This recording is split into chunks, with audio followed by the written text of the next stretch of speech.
एक बार सभी मिलके बोलेंगे जय श्री राम। जय श्री राम। इस समय पूरे भारत में भगवान राम को सब जानते हैं? सब जानते हैं? तो आप भगवान राम को जानते हैं तो उनके पूर्वज को क्यों नहीं जानते? तो मैं ये कोई नया काम करने नहीं जा रहा हूँ। भगवान राम के कुल और वंशज का नाम है, जहाँ से सगर और सागर उन्हीं के कुल में दशरथ हुई है। तो भगवान राम को स्थापित माननीय प्रधानमंत्री जी कर रहे हैं अयोध्या में, और उन्हीं के कार्य को आगे बढ़ाने के लिए हम भी तो देश में रहते हैं, तो साधु संत का भी तो कार्य है ना। वृक्ष कबो नहीं फल भजय, नदी न संचय नीर, और परमारथ के कारणे साधु धरा शरीर। तो हमारा पर्पस जो है, हमारा विषय जो है वो ये है कि हम चाहते हैं कि भगवान राम को अगर आप जानते हो, फॉर एग्जाम्पल बहुत सुंदर सा विचार है कि आप तभी जाने जाओगे जब आपके पिताजी का नाम आप जानते हो, आप अपने बाबा का नाम जानते हो, अपने माँ का नाम जानते हो, अपने नानी नाना का नाम जानते हो, तो आप अपने कुल का नाम जानते हो। ऐसे ही भगवान राम के कुल और वंशज हैं समुद्र, और वो लक्ष्मी के पिता हैं। और आप सब जानते हैं नारायण लक्ष्मी के साथ समुद्र में ही शीर्षैया में विश्राम कर रहे हैं। तो आज तक समुद्र को क्यों नहीं पूजा हमने? हम लक्ष्मी घर घर बसाते हैं, हम लक्ष्मी को घर घर लाना चाहते हैं, लेकिन उनके पिता का सम्मान नहीं करेंगे तो लक्ष्मी खुश होंगी। इसलिए अपने घरों में लक्ष्मी का आह्वान करने के लिए आपको समुद्र का पूजा करना चाहिए। इसलिए हमने संकल्प किया है कि भारत में हर जगह जहाँ जहाँ नदी, जहाँ पे समुद्र का बीच है, हर जगह समुद्र आरती करेंगे और समुद्र को पवित्र बनाएंगे, और समुद्र के किनारे हम विकास करेंगे। यही शुभकामना करने के लिए हमने समुद्र आरती संकल्प किया है। ये एक ही संदर्भ है। हम सब जानते हैं कि किसी भी चीज़ को जो पवित्र होती है, जो सम्मान में जो हमसे विशाल होती है, जो हमसे ज़्यादा पूर्ण होती है। अब आप एक विचार रखिए, आपको मैं पूछता हूँ, दुनिया की सारी नदियाँ अगर समुद्र नहीं हो तो कहाँ जाएंगी? दुनिया का सारा जल अगर समुद्र नहीं हो तो कहाँ जाएंगे? पूरे विश्व को 70% समुद्र है, देवता हैं, और 30% में पूरा विश्व है। 70% हमारे शरीर में पानी है और 30% में हमारा हाड़ मांस बना हुआ है। कहने का तात्पर्य क्या है कि अगर समुद्र देवता अपना बैलेंस खो दें तो क्या आप कहीं पे भी सुरक्षित रह पाओगे?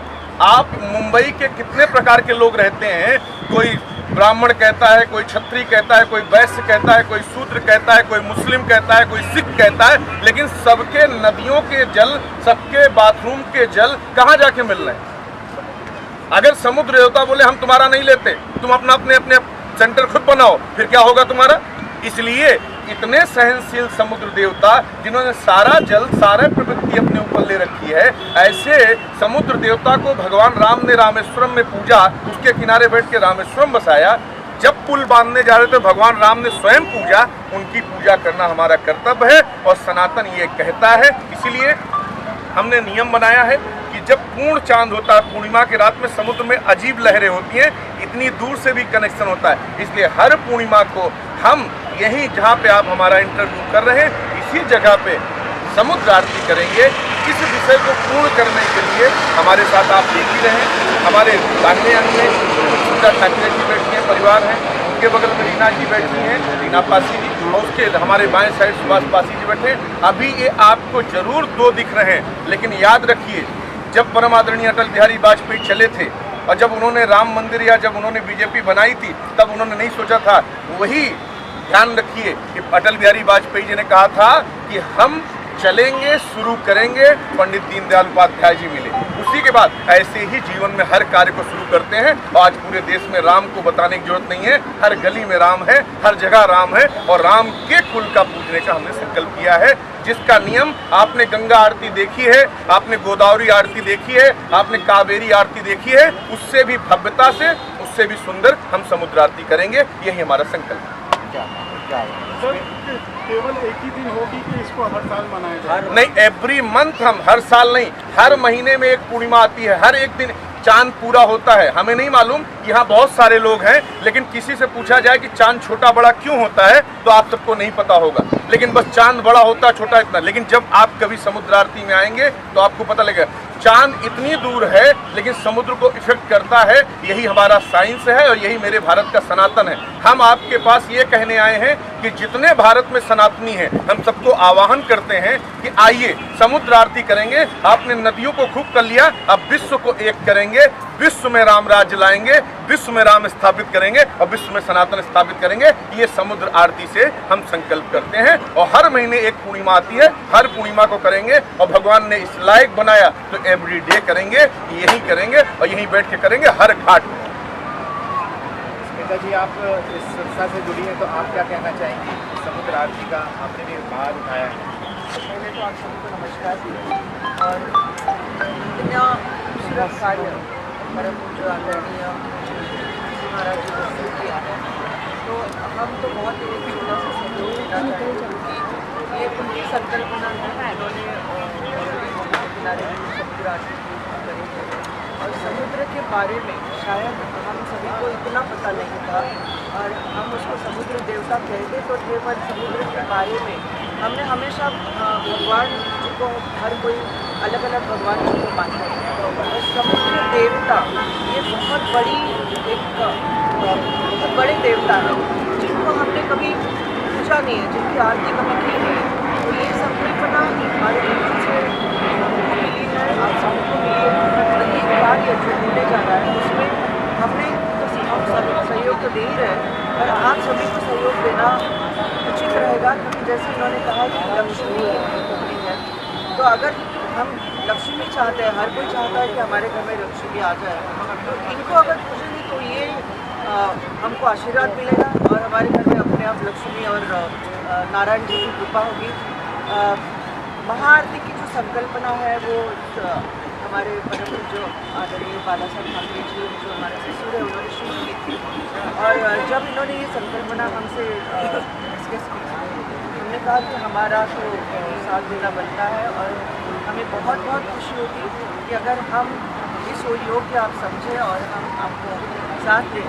तो इन्होंने बहुत अच्छी तरह से हमको कहा कि आप अगर अच्छे भाव से और जुड़ना चाहते हो तो ये बहुत अच्छा कार्य है और हम इनसे जुड़ना चाहते हैं। और ये कार्यक्रम ना ही सिर्फ इस पूर्णिमा में या यहाँ इस देश में होगा, हम चाहते हैं कि देश देश में जहाँ भी समुद्र है वहाँ हम ये आरती को लेके जाएंगे और इसका प्रयास ज़रूर गुरु जी करेंगे। और जो जिनकी पूरी मेहनत है सुभाष पासी जी और उनकी पत्नी मीना पासी जी, उनके साथ मिलकर हम हर लोगों तक उनको पहुँचाने की कोशिश करेंगे। मीना जी, आप क्या कहना चाहेंगे इस बारे में? सर माइक थोड़ा उधर सर माइक हम लोग ने समुद्र आरती का जो कार्यक्रम किया है तो मैं ये चाहती हूँ कि ये अच्छे से हो और सभी इसमें सहयोग करें और इस समुद्र आरती जो हम लोग एक जो उठाया है पैगाम काफ़ी देर तक काफ़ी दूर तक दुनिया तक जाए, यहाँ भी पूरे वर्ल्ड में भी जो समुद्र है वहाँ पर हम इस आरती को करें।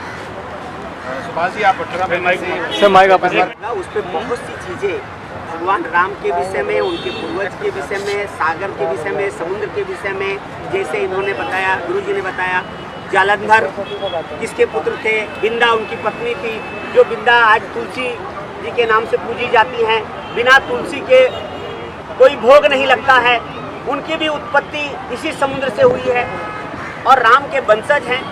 बहुत सी बातें, बहुत सी चीज़ें जब आरती होगी तो ये सब आप लोगों के बीच में आएगी और उसकी तिथि भी बहुत जल्द हम लोग घोषित करेंगे। हम लोगों ने सोचा था कि 25 तारीख को हम करें, लेकिन सारे पूरे देश में राममय चल रहा है, अभी भी हमारे पास परमिशन पूरी नहीं आ पाई है। तो ये कार्यक्रम हम फरवरी में पूर्णिमा के दिन हम करेंगे इसी जगह पे, क्योंकि हमें एक रास्ता मिल चुका है। एक बार जब परमिशन मिल जाता तो उसी बेस पे आगे भी परमिशन मिलता है। तो हम लगे हैं, हमारा संकल्प है कि आजीवन हम ये आरती करेंगे। इसमें आप लोगों का, सभी लोगों का सहयोग चाहिए, क्योंकि बिना सहयोग के, जैसे गुरुजी ने बताया कि अटल जी जब चले थे अकेले चले थे, तो वैसे हम समुद्र आरती में तो हम लोग 4 लोग 5 लोग चल रहे हैं, तो ये कल 50 या 5 लाख में लोग बैठ सकते हैं।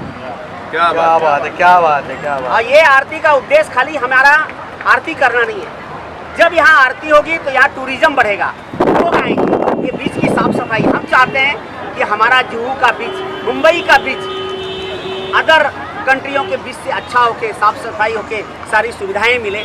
ये हम संकल्प लेते हैं कि हम जितना भी समय देंगे इस समुद्र महाआरती में, और जो भी कुछ होगा हम यहाँ के लोगों के लिए, समुद्र के किनारे के साफ सफाई के लिए बहुत सी हमारी योजनाएं हैं। माननीय गुरुजी ने जिस तरह से बताया है कि सुभाष जी हम लोग इसको बहुत कुछ आगे लेके जाएंगे, और हम ये जन जन तक जाना चाहते हैं। आज गंगा आरती देखने के लिए यूट्यूब खोलिए, कहीं से भी लोग जाते हैं तो गंगा आरती देखते हैं। हम ये चाहते हैं कि लोग जब मुंबई आएँ तो उनको पता चले कि पूर्णिमा को महाआरती होने वाली है, तो उस दिन का लोग टिकट कटाएं। हम तो ये चाहेंगे कि जिस दिन आरती हो तो ये सारा सड़क जैसे छठ पूजा में जाम हो जाता है वैसे जाम हो जाए, लोग इसका आनंद लें। बोलूँगा आपके हमारे देश के प्रधानमंत्री जी ने एक अकेले दम पे सनातन का प्रयास किया, हमने स्वीकार किया, इसलिए पूरे विश्व में राम भगवान पहुंच गए कि नहीं पहुंच गए। हम आपसे दो बातें कहना चाहता हूँ कि अगर परम आदरणीय प्रधानमंत्री जी ने एक प्रयास किया तो आज पूरे भारत में, विश्व में राम, यहाँ तक कि अमेरिका के सबसे बड़ी स्क्रीन में राम मंदिर का पूजा दिखाया जाएगा, दुबई के बुर्ज खलीफा में राम मंदिर का दिखाया जाएगा। तो मेरा आप सबसे एक छोटी सी बात कहनी है कि अगर हमारे प्रधानमंत्री जी ने एक प्रयास किया तो इतना बड़ा इतिहास बन गया, आज रामलला स्थापित हो गए, तो हमें विश्वास मानता हूं कि पूरे विश्व में वहां तो राम भगवान को भेजने के लिए, बताने के लिए जरूरत है, लेकिन समुद्र तो अपने आप में वहां पे व्याप्त है, वहां पे है ऑलरेडी। बस हमें ये बताना है कि ये समुद्र किस प्रकार से प्रकट हुआ, कैसे उत्पन्न हुआ और हमारे जीवन में इसका क्या महत्व है। तो आप सब सदा ध्यान रखिए, जो नमक खाते हैं वो कहाँ से बनता है? Very good. तो आप सब कर्जदार हैं समुद्र के, समुद्र देवता के हर तरह कर्जदार तो थे, ये भी कर्जदार हैं कि आप नमक हलाली नहीं करेंगे। आप इसलिए यहाँ आएंगे क्योंकि आपने समुद्र देवता का नमक खाया है। ऐसे ही जितने भी विश्व में समुद्र देवता का नमक खाए हैं उन सबको नमक हलाली नहीं करने दूंगा, और ऐसे ही जगह राम जैसे स्थापित हो रहे हैं वैसे समुद्र स्थापित होंगे क्योंकि उनके कुल और वंश है। जय श्री राम, जय श्री राम, जय श्री राम। से मैं माननीय प्रधानमंत्री हमारे पूरे देश में, अब एक बात समझिए, माननीय प्रधानमंत्री क्यों आ रहे हैं बार बार। मैं कोई सांप्रदायिक या कोई नेता नहीं, एक बात मैं धर्माचार होने के नाते भी ये कहना चाहता हूँ, इसलिए उनका नाम बार बार आ रहा है कि उनका कर्म ऐसा हुआ। आज तक 500 साल में उन राम भगवान को जिनको हमने टेंट में देखा था, हमने वहाँ दर्शन करना बंद कर दिया था, इस बात को कह के कि जब तक उनका, ये बताइए कैसे कोई पुत्र सोच सकता है कि उसके माँ बाप टेंट में रह रहे हों, और उस जगह पे जिस भारत को हम कहते हैं राम भरोसे हिंदुस्तान, ऐसे हिंदुस्तान जो राम के भरोसे चलता हो, ऐसे हिंदुस्तान में वो टेंट में सो रहे थे। हम आपको यही कहना चाहेंगे, आज मैं उनको इसलिए धन्यवाद कहता हूँ माननीय प्रधानमंत्री जी को कि उन्होंने निष्ठा से अपना दृढ़ संकल्प करके पूरा किया। यही कार्य अगर इससे पहले वाले गवर्नमेंट भी पूरा की होती, जैसे माननीय बाला साहब ठाकरे जी ने आरती का प्रारूप किया, तो माननीय जी ने अभी 1 मिनट में आपसे बता दिया कि उनका संकल्प था, और मैं उस संकल्प से ये भी बोलता हूँ, महाराष्ट्र में अगर सच में सनातन जिंदा रखने का काम अगर किसी ने किया था तो बाला साहब ठाकरे जी ने किया था। मैं उनका पक्ष आज भी रखता हूँ, लेकिन आज ये बात मेरी नहीं है कि वहाँ राजनीति, मैं कोई राजनीति मंच लेके नहीं आया हूँ, मैं आया हूँ श्रद्धा, विश्वास, समर्पण, सनातन का मंच लेके।